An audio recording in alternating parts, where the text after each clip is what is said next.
Attention, armchair quarterbacks and shower thought GMs. It's time for this week's episode of SportsBall with Mike Maharrey and Alan Mosley.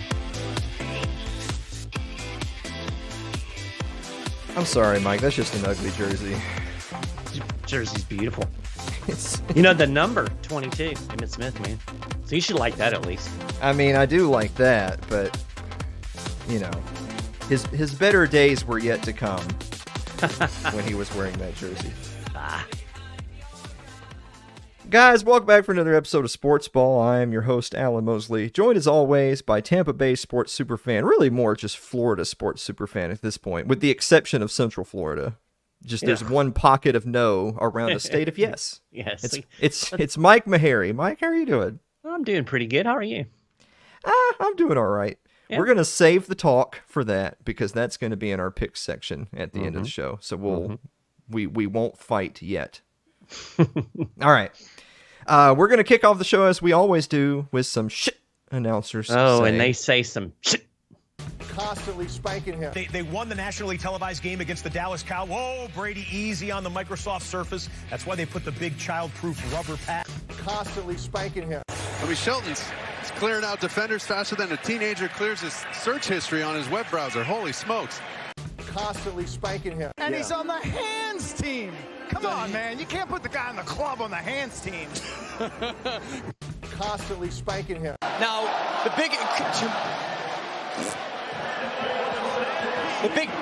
big change is the constantly spanking him. You know what's great about that segment is that these aren't like things that I'm stealing from their networks. This were on national television, every one of them. Yeah, that's hilarious. You know, Brady's missing a great opportunity for an endorsement. That's like the third Microsoft thing that he's tossed on the ground. He ought to pick it up and say, you know, this thing's a brute or something. Yeah, exactly. Well, the league could go a long way towards solidifying their relationship with Microsoft if they actually picked up the ones that get thrown down and demonstrate that they still work. Or maybe they don't. Maybe they don't. Yeah. Well, you know what time it is now. What time is it? It's time to shoot a puck to the head.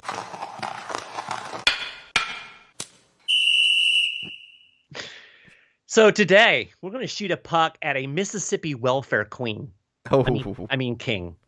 I mean, who am I to gender somebody, right?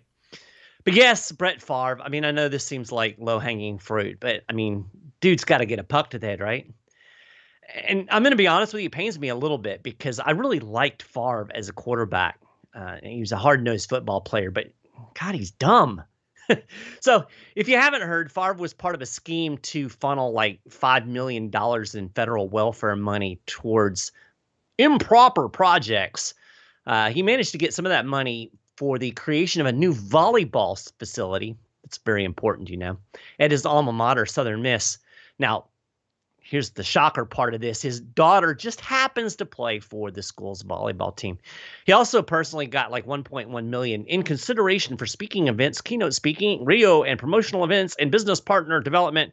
It's not real clear that he did any of that stuff, kind of like his quarterbacking stint with the Jets. Ooh. Yeah. Yikes. So, you know, and Favre clearly knew this wasn't apropos, as we can see from the linked texts. He was asking if the media could, quote, trace these funds. You know, not the first time that our man Brett has gotten in trouble for some illicit texting. Yes. But this is exactly, you know, leaking texts that say, I hope the media can't find this out, is exactly what I would expect from a guy that has the all-time interceptions record. And basically, isn't that just begging for the press to find this out? I mean, Jesus. It is. So to this point, to be fair, Favre has not been charged with any criminal wrongdoing. Mm-hmm. He reportedly paid back $1.1 million. And he claims he didn't know the volleyball facility money came from a welfare program. But good God, if anybody's given money to a volleyball facility, it's probably coming from a welfare program, let's be honest. Well, I know that there's going to be people out there that are going to say Brett Favre's got a lot of money. He made a few cents playing football, and we're not even talking about endorsement deals and commercials. Right. If his daughter was playing at the school, you know, down in his hometown neck of the woods, why didn't he just donate the money for the school? That's a good question. Speaking of good questions, Mike, I've got this week's yay or nay. Are you ready? Yeah, I'm ready. These are always tough, so I gotta They get are my thinking. I get my Yeah. thinking cap on. These are tough. Yay or nay? Bad news, 49ers. The franchise is down. Repeat, the franchise is down. Trey Lance, with multiple fractures in his ankle lower leg, gets yikes, is out for the season. But don't you worry. The savior has returned. Jimmy G is back under center for the 49ers. Mike Maharrey, Jimmy G came in and played pretty well and led the 49ers to a fairly comfortable win over the Seattle Seahawks. They're up there at the top of their division all of a sudden. Which brings us to the yay or nay. Are the 49ers better off with Trey Lance on IR and Jimmy G under center? Another tough one, man. Yeah, Jimmy G's like a bad penny. He keeps turning back up, right? It's like you can't get rid of the dude. I mean, we really haven't seen a lot of Trey Lance. It seems like he spent most of his career on the shelf. Jimmy G, on the other hand, you know what you're going to get. He's a serviceable quarterback. He's been to NFC Championship games. Then again, you can make the argument that he's choked away opportunities too. So, I mean, Correct. You know, it's not somebody that you're going, oh yeah, we're going to the Super Bowl now. But God, I don't know the answer to that question. I'm going to say that things are more certain with Jimmy G. Let's just put it that way. We know what we're going to get, and you know, I'm not sure Trey Lance was the answer. So I'm going to go with a soft yay on that. I will say this just for food for thought. Now, I get that Trey Lance is still a young quarterback who's just now getting his opportunity to have the keys to the offense. However, he's only a tad bit younger than Justin Herbert, and we know what kind of quarterback Justin Herbert is, and Trey Lance is no Justin Herbert. I'm sorry. No. What I have said from day one is that this is a 49ers franchise that's in denial. They believed that they had a team with a championship window open, but that Jimmy Garoppolo wasn't the guy who was quite good enough to get him over the hump. Right. So they started flailing for a different option. They had drafted Trey Lance, and they don't want to admit, look, there's been lots of busts.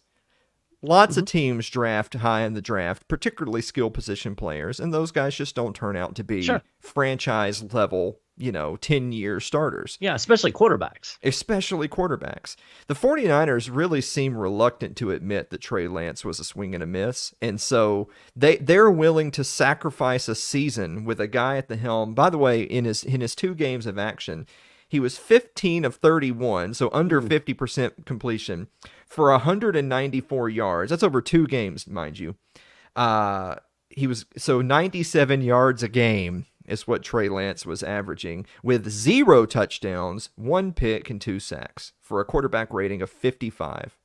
Jimmy Garoppolo comes in early in the Seahawks game, so in his less than 1 full game, he's already rocking 61.9% completion, which is mediocre, by the way, but a lot better than Trey Lance.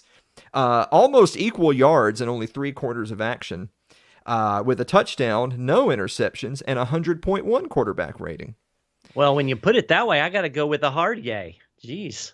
I'm gonna defer to the 49ers in the locker room. So Ian Rappaport and others have been reporting that multiple anonymous 49ers from the locker room have been saying the team is more confident and happier with Jimmy G under center. What does that say about the 49ers and their decision for a franchise QB?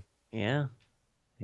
Doesn't say a lot, does it? And I've heard this about Garoppolo before. I mean, I've heard this even in past years, that he's a popular locker room guy, good leader. I don't think he's the brightest bulb in the chandelier, but I don't guess you have to be bright to be a quarterback necessarily. Very true. Speaking of not very bright, the theme for this week's show is we're not just going to do announcers say. We're going to do journalists write. Ooh, that's a deep well you're digging into. Yes, it is. So we've got a couple of articles this week that are sports related that Mike and I are going to comment on. We're going to start with the first one before the commercial break. This coming to us from The Atlantic, which of course is a well-known sports outlet, right. The Atlantic. This is here. Separating sports by sex doesn't make sense. Though school sports are typically sex segregated, a new generation of kids isn't content to compete with traditional structures, by Maggie Mertens. Yeah. So we're certainly not going to scroll through here and read the whole article for everybody. You can do that yourselves. The Atlantic does have this one up for free for non-subscribers, which means everyone, because who's going to subscribe to the Atlantic? Right. And basically, the whole article revolves around a couple of different points. The one being, let's cherry pick a handful of young girls who have competed in traditionally male sports at the high school or college level. Mm-hmm. So those few data points equal we should have co-ed sports. That's number one. Right. And number two, of course, we live in troubling times where sex and gender are a little bit shady these days. Yeah. Throw out your biology textbook, because according to The Atlantic, girls could be just as strong as fast as boys if they just could get as much support as the men do. And by support, they mean steroids. This is literally written in this article, that women can be just as strong and just as fast as men, particularly in competitive sports, but they just don't get as much support as boys teams do. Yeah. Mike Meharry, how much do you buy that? I buy it 0. This is absurd on multiple levels. And they do that all the time. They'll cherry pick those few success. There's outliers everywhere, right? Mm-hmm. But if you take the average, then it just doesn't add up. And I can give you an example from my own experience as a hockey player.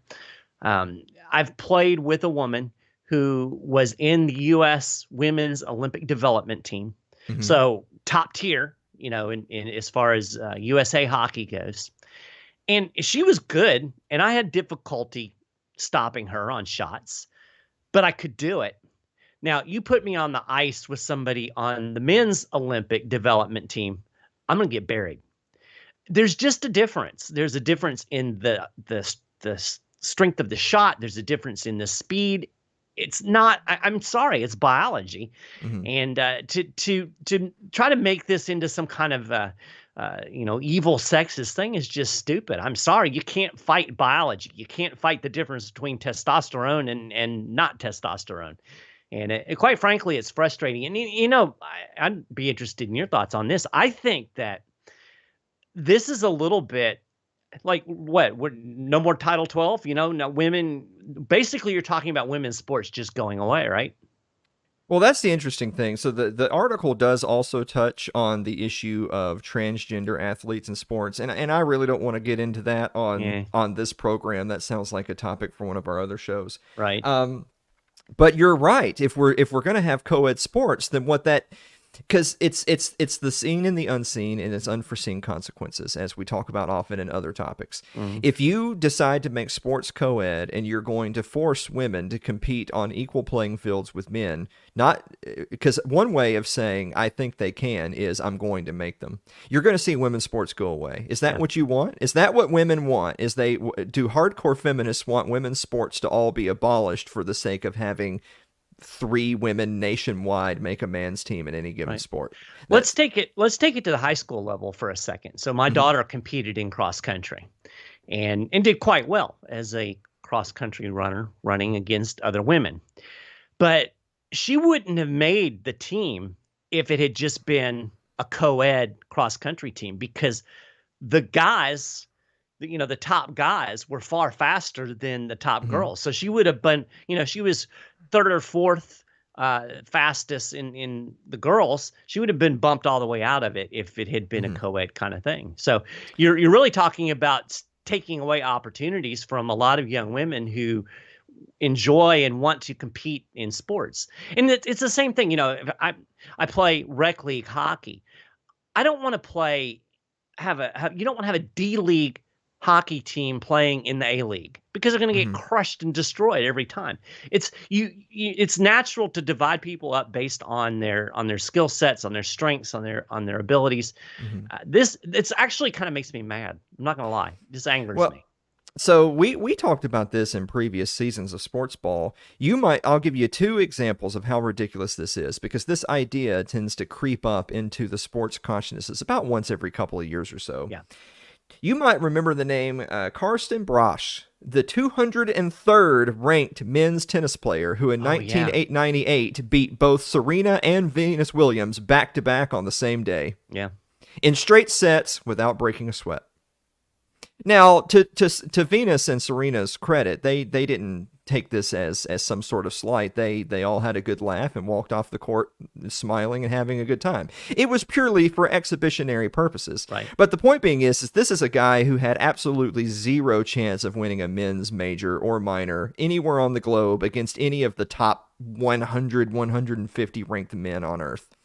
And yet he beat the two best women's tennis players, arguably ever, back to back on the same day in straight sets. Yeah. So no, that's ridiculous. Also, like to point out, since you'd brought up the idea of Olympics and developmental teams, the USA women's national team in soccer arguably has been way more successful, and certainly in wins and losses, than the men's team has. They've won some gold medals. They've won some World Cups. Yeah.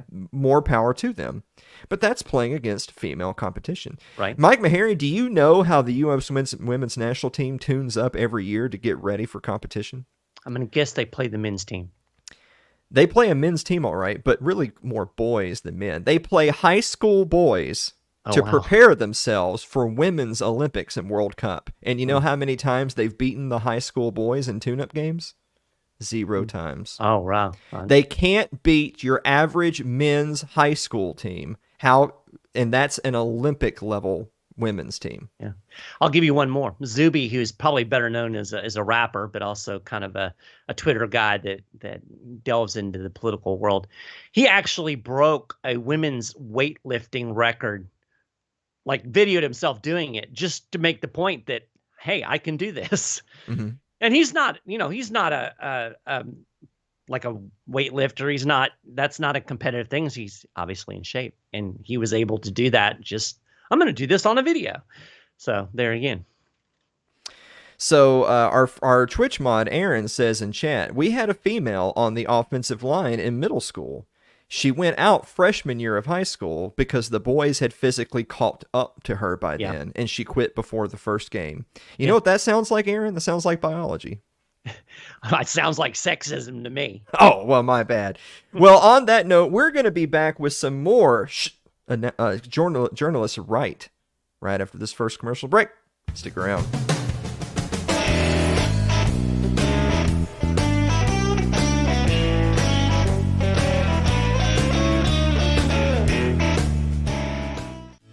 If you're enjoying this afternoon's episode of SportsBall, consider supporting the program by joining our Patreon over at patreon.com/Alan Mosley.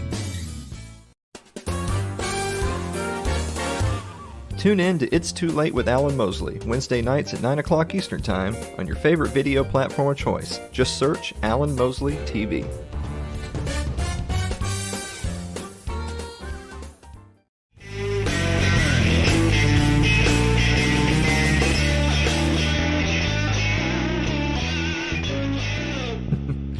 Welcome back to the show, everybody. Mike Meharry, unfortunately, I've got another journalist right for you. I want you to take a look at this. This is from yet another reputable sports outlet, the Washington Post, titled, How the NFL... It's in the blackout segment, titled, How the NFL Blocks Black Coaches. Oh, boy. So we've already offended all the women. Now we're going to offend all the black people? Is that what Nearly we're doing 2 here? decades after the NFL enacted the Rooney Rule, teams' hiring and firing practices still disadvantage black coaches at every turn, and it's getting worse, a Post investigation found. Now, again, this was actually a really long article with a lot of data points to lead you to believe that they have a point there, but I'm going to sum up the entire article for you. Are you ready? I'm ready. The reason why we don't have more black head coaches is because of racism. That's it. Yeah. That's the whole article. That's what I got out of it, too. Because, yeah, well, there you go. You read it. So for all of those data points, all of those anecdotes, all of those testimonials, there was no other conceivable possibility for why things are the way they are other than racism. I'm not even trying to go in. I'm going in with an open mind. I'm not trying to go in the first paragraph and say, I know this is BS. Right. But I waited and waited and waited for even a single paragraph in the article to say, well, there's other explanations. No, there wasn't. There was only one. It's racism. Yeah. How much do you agree? I did the same exact thing. And coming at it from the perspective of, yes, I believe that there is racism. I'm not one of these people that's like, oh, there's no racism anywhere. I mean, so I too went at it with an open mind, like maybe you can make this case. And again, you can certainly draw the conclusion from the article, but again, what's frustrating about it is there's no other explanation even considered. Yes. That's the problem with things like this. Well, so first, let's start off there with they mentioned the Rooney Rule. So by their own metrics, if the NFL is still abhorrently racist and black head coaches are being blocked, that means the Rooney Rule doesn't work, right? It must not work. But let's talk about that Rooney Rule for a second. So that was instituted in the 2002-2003 NFL season. So let's talk a little bit about some black head coaches that got their big break in the NFL prior to the Rooney Rule. Okay. You have Art Shell. Remember Art Shell with the Raiders? I do, yeah. Who technically had two different stints, but both with the same team, the Raiders. Dennis Green. Yeah. We let them off the hook. They are who we thought they were. Who coached the Vikings and the Cardinals. Yeah. You have Ray Rhodes with the Eagles and the Packers. I'd forgotten about him. Yeah. Of course, everybody remembers Tony Dungy with the Bucks and the Colts, Super Bowl winner. Yep. You have Herm Edwards, who was with the Chiefs and the Jets. All of those were black coaches who got their first head coaching job prior to the Rooney Rule's adoption in 2002. Now, I want to point out something really quick there. Looking at that group of coaches alone in a vacuum, Herm Edwards was below 500. I believe the rest finished at least a hair above 500, with obviously Tony Dungy finishing a few hairs above 500, and the Super Bowl win as well. You have multiple guys on that list that played football, were in the NFL prior to being head coaches. Art Shell, of course, having been a Raider and then coaching the Raiders. And of course, Tony Dungy having taken the Bucks from the creamsicles, creamsicles from mediocrity to a decent team, and then going to the Indianapolis Colts where he won a Super Bowl. Now, I understand his quarterback was Peyton Manning, but I mean, Tony Dungy was a good head coach before he met Peyton Manning. Oh yeah. And Herm Edwards is also on that list. However, moving on. Something, Mike, that you had mentioned to me was this is a great devil's advocate. If racism is the reason why black head coaches or black coaches struggle with getting breaks in the NFL, then there's a few things you would suspect to be true. One of those being, well, maybe they get a chance, but then when they're not instantly successful, they get fired and they never work in this town again. Right. Of just that list right there, Art Shell coached 2 different tenures. Dennis Green coached 2 teams. Ray Rhodes, 2 teams. Dungy, 2 teams. Herm Edwards, 2 teams. Herm Edwards coached 2 different teams, despite the fact being an absolutely atrocious coach for the Jets. Somehow got another job for the Chiefs, where he was again an atrocious coach. How about Lovie Smith? Lovie is on his 3rd stint as a head coach. Bears, Bucks, and Texans. He does have about a 500 record after 12 years of coaching. But with all of those great Chicago Bears teams, he only made the playoffs 3 times. Yeah. He only made the playoffs 3 times, but still was able to parlay that into a couple of years with the Bucks where they were, yikes. Yikes, yeah. And he's currently coaching a Texas team that has yet to win a football game. Well, and then after coaching college and really not... Yeah, very true. Remember Romeo Crennel? I don't remember that. You don't remember Romeo Crennel, big egg-shaped defensive coordinator? Yes, I do remember. It's funny that's why I remember him. Yes. So I like Romeo Crennel, and by all accounts, he's a likable guy that the players love. He's a locker room kind of a coach. Yeah. The fact of the matter is that when he's wore a coordinator's headset, he's done fair enough. When he had to wear the head coach's headset, he didn't do a good job. Right. He's had 3 tries: Browns, Chiefs, and Texans. He got 3 different opportunities to be a head coach despite having a 32-63 record, .337 as a head coach. That's not good when you see .3s. Yeah, that's not good. How about this right here? Here's an interesting tale of 2 different black head coaches, both long-time tenured, both in the same division, the AFC North. Marvin Lewis had 16 years as a Cincinnati Bengal, and he finished with a not-so-dreadful record of 131 and 122, and that's for Cincinnati. You know what, though? They were 0-7 in the playoffs during his 16 years. Only made the playoffs 7 times, didn't win a single game. Right. At the end of the day, if you get 16 years to get it done and you have 0 playoff wins, again, devil's advocate number 2. Black head coaches are on a shorter leash because racism. Right. Does 16 years and 0-7 in the playoffs sound like he was on a short leash? I'm pretty sure if I went 0-7 over 16 years in the playoffs, I'd probably gotten fired quicker. Yeah. Now compare that to Mike Tomlin. And by the way, I still think of Mike Tomlin as like a young players coach. He's entering now this year his 16th season. Crazy. As the Pittsburgh Steelers. He has a 155-86 record as coach of the Pittsburgh Steelers and 8 playoff wins, including 1 Super Bowl. Real quick guess, which of those 2 still has a job? Right. It's almost as if it's based on performance. Almost. Now, the article tends to mention that initially after the Rooney Rule was instituted, you had a brief uptick in black head coaches, but then there was a drop-off as supposedly all these racist white organizations have figured out a way to get around the Rooney Rule. So let's look at coaches from more recent seasons. Mike Singletary, San Francisco, fired after 3 years and an 18-22 record.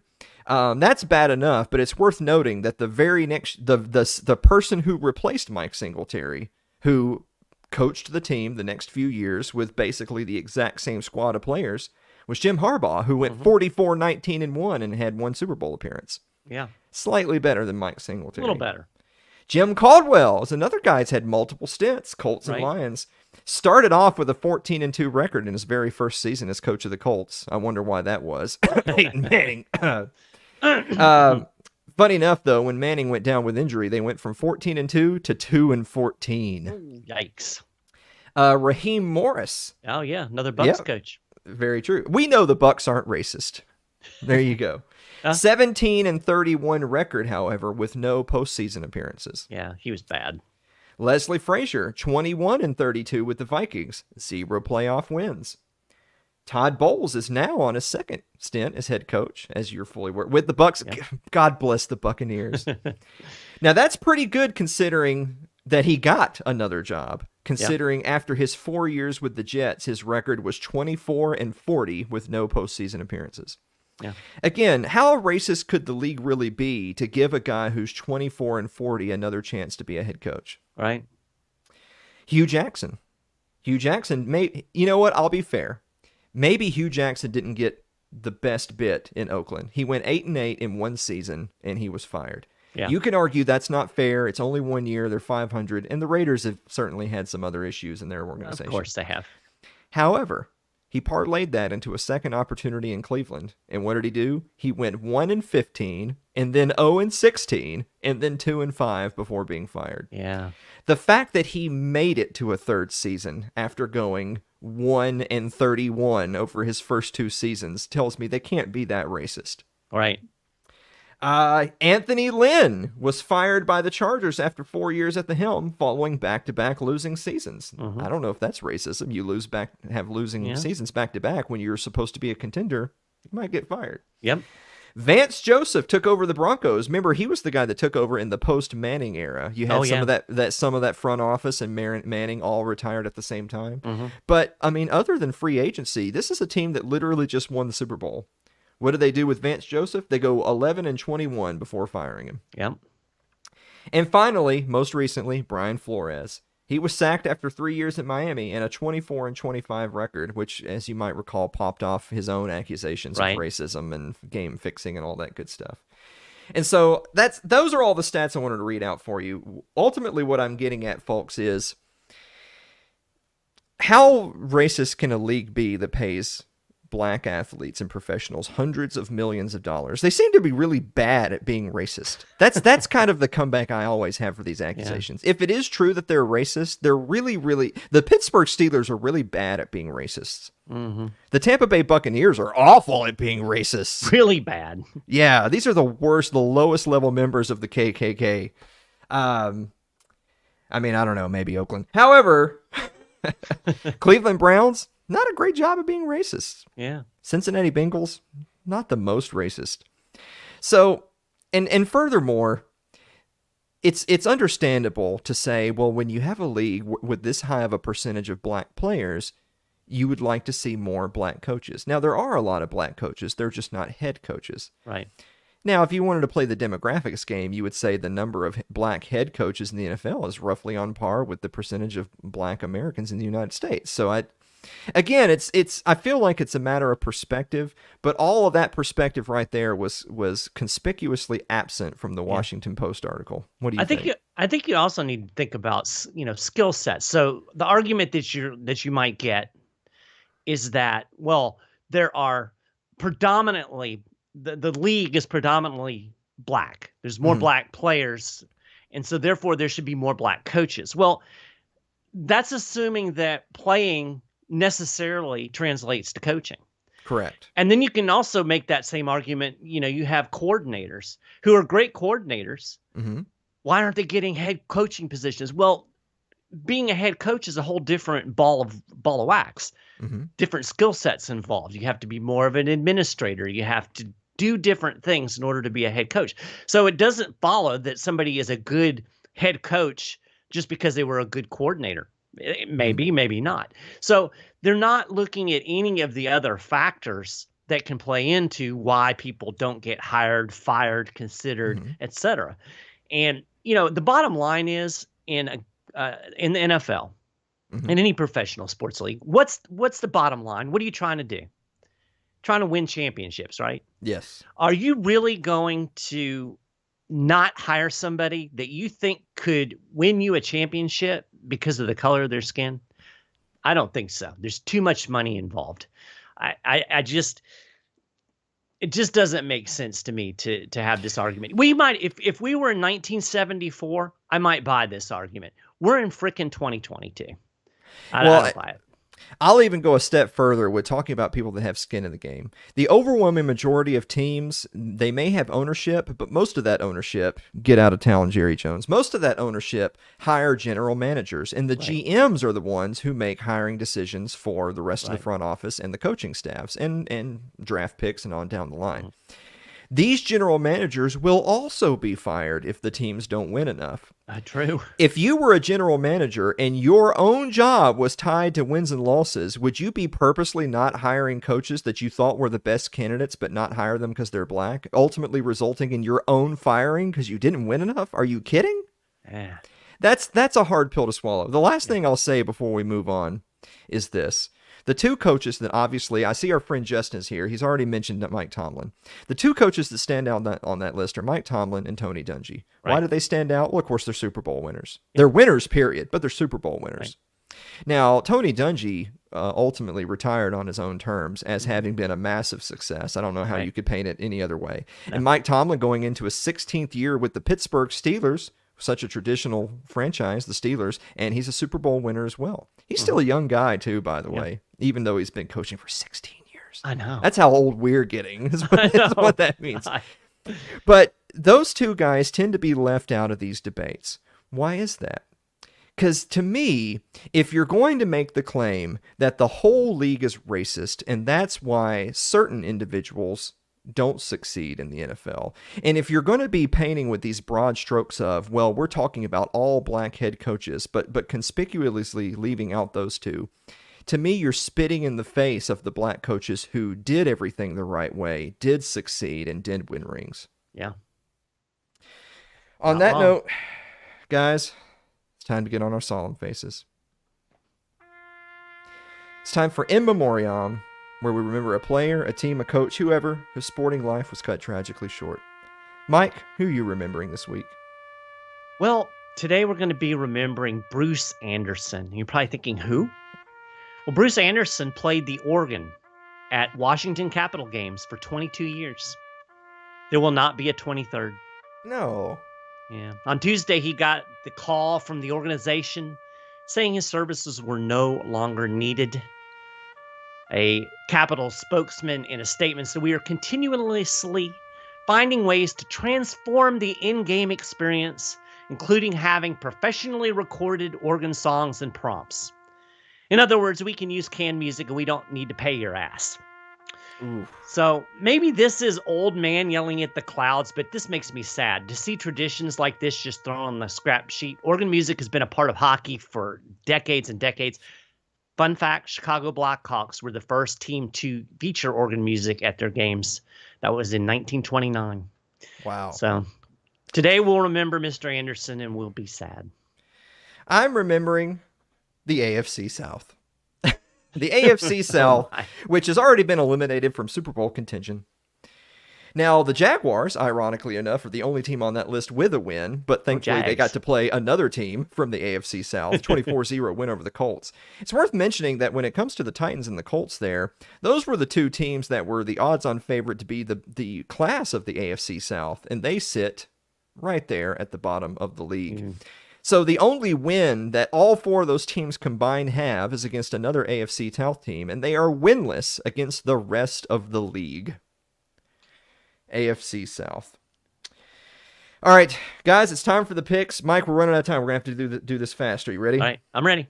All right, we're going to start with number 1, college football. The undefeated Duke Blue Devils traveling to play. They're a +9 underdog, traveling to play the undefeated Kansas Jayhawks. Who do you have? I've not watched either of these teams. Neither team is a powerhouse. I'm just going by the fact that seems like an awful big number. I'm gonna go with the Devils to cover. I'm actually gonna go with the Devils to cover as well. No drama here. We have the same pick, but yeah, +9 seems to be a slap in the face to a 3-0 team playing another 3-0 team, neither of which are ranked. So come on. We're moving on to number 2. The number 5 Clemson Tigers are 7.5-point favorites on the road against the number 21 and also undefeated, the Deacons. The Demon Deacons of Wake Forest. I'm taking the Demon Deacons not only to cover, but to win the game. Oh, I'm still my not sold on goodness. Clemson. And I think Wake's got a pretty decent team. They got a good quarterback. I want to, Decent Mike. quarterback. I want to. Do it. No, Just I do know it. I can't. No, I can't do it. I'm going to go with Clemson because I feel like, even though I'm certainly not sold on Clemson, I just don't see how Clemson, with years of recruiting and the defensive front seven, all the star power on their team, minus obviously Trevor Lawrence and Etienne aren't there anymore. But I just don't see how Wake Forest can truly stay in the game. But I will say, man, what a slap in the face to be 7.5-point dogs at home, undefeated and ranked. Yeah. We're moving on.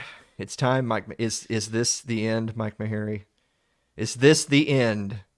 The number 20 Florida Gators. Boy, Florida, by the time the season's over, Florida will have been every rank. Yes. The number 20 Florida Gators, Mike, they're 11-point underdogs at the number 11 Tennessee Volunteers. You told me before the show, I'll let you say, is this the year, Mike Meharry? It is the year. Meharry negativity. I even think that Tennessee's going to cover that big number. Mm. The Gators on the road, they're not good. Their defense is not good. They couldn't stop USF's running game. No, true. Quarterback is not quarterbacking nearly at the level that everybody expected. I think Tennessee is going to score a lot of points, and I don't think the Gators are going to score very many. I speak for battered Vols out there, battered Vol syndrome, when I say that Tennessee shouldn't be celebrating getting the monkey off their back until the clock says all knots. With that said, if the team that had no answers until the final 4 minutes against South Florida shows up to play UT, yeah, they'll lose by 30. So I'm going to go with UT and to cover that big number. We'll see. All right, we're moving on to the NFL. The San Francisco Fighting Jimmy G's, the San Francisco 49ers, are 1-point underdogs, so practically a pick'em on the road against the Denver Broncos. Russell Wilson has been a bit yikes. What do you think? Yeah, I think I'm going to go with the Niners. Wow. Okay. I think the Jimmy G Niners. You know what you're going to get. Mm-hmm. And again, Denver hasn't showed much. No. I thought that they were going to be a lot better at the beginning of the year, and it's just something's not right there in Colorado. I think that Denver weed. fans are in the next few weeks going to wake up to the fact that the $250 million they just shelled out for Russell Wilson was a bust. And I think the 49ers, in a relatively low-scoring game with modest mistakes on both sides by both quarterbacks, I think there's a chance Jimmy G just outplays Russell Wilson straight up, and I think the 49ers have a better defense. So, yeah, I'm going 49ers. All right, Cincinnati Bengals Cincinnati Bengals are 4.5-point favorites. How's this, Mike Maharrey? The Bengals, who are winless and who just lost to the Cooper Rush Dallas Cowboys, are still getting to be 4.5-point favorites on the road at a Jets team coming off a huge win. How disrespectful is that to the Jets? Yeah, I watched I sat here last week and said I thought that the Bengals just laid an egg in that first game, that they weren't as bad as they look. I watched them against Dallas. They were as bad as they look, and that offensive line is not fixed. I'm going to go Jets, Jets. I feel bad. So one of my few losses in last week's money pit was I went Bengals over Cowboys because the Cowboys are without Dak and the Bengals surely can't lay 2 eggs in a row, and they did. And they did. I'm going to double down and I'm going to go with the Bengals again just because I refuse to believe that the Bengals are this bad on a Super Bowl hangover, and I also refuse to believe that Joe Flacco can continue to light it up the way he has. But with that, I'm going Bengals, but tip of the hat to Joe Flacco, who's like 93 years old this season. He's actually like second in the league right now in quarterback rating. How about that? I told my wife that. She said, he's still playing? Right? And finally, the Buffalo Bills. What a great early season matchup. The Buffalo Bills are 4-point favorites on the road at the Miami Dolphins. Of course, the Dolphins are coming off of that amazing fourth quarter bajillion point comeback against the Baltimore Ravens. On the other hand, the Bills are just out here murdering everyone. What do you think? I think it's going to be a good game, but I'm going to go with the Bills. I'm going to ride the horse, or I guess I should say ride the Buffalo. I think that defense is going to give Tua problems. And I haven't seen any indication of anybody stopping the Buffalo offense. So I'm going to go Bills. Yeah, I'm going to go Bills as well. I imagine, especially if we're getting lines that are under 1 touchdown, I imagine I'll probably go with the Bills every game this year until proven otherwise. Great comeback last week by the Dolphins, but something to remember in a great comeback is that they had to come back because they were getting plastered for the first 3 quarters, and I think the Bills are better than the Ravens. So I'm going Bills. Mike, do you have a final thought? Hockey training camps are open. Next week, preseason games. Oh, my goodness. Yep. Well, then hopefully we can start adding some shit hockey announcers say. Yes. All right. Guys, thank you so much for listening to another episode of Sports Ball. You can catch the Sunken Cost Money Pit. My picks are out. You'd be up a couple $100 right now if you took my picks. The article's already out on Substack. We will see you next week.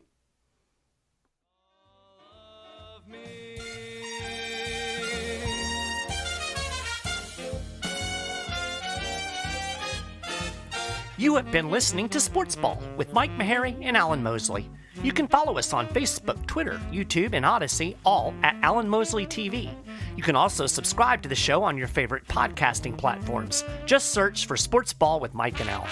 And you can find the weekly Sunken Cost Money Pit at Substack. Thanks for listening. We'll have more bread and circuses next week.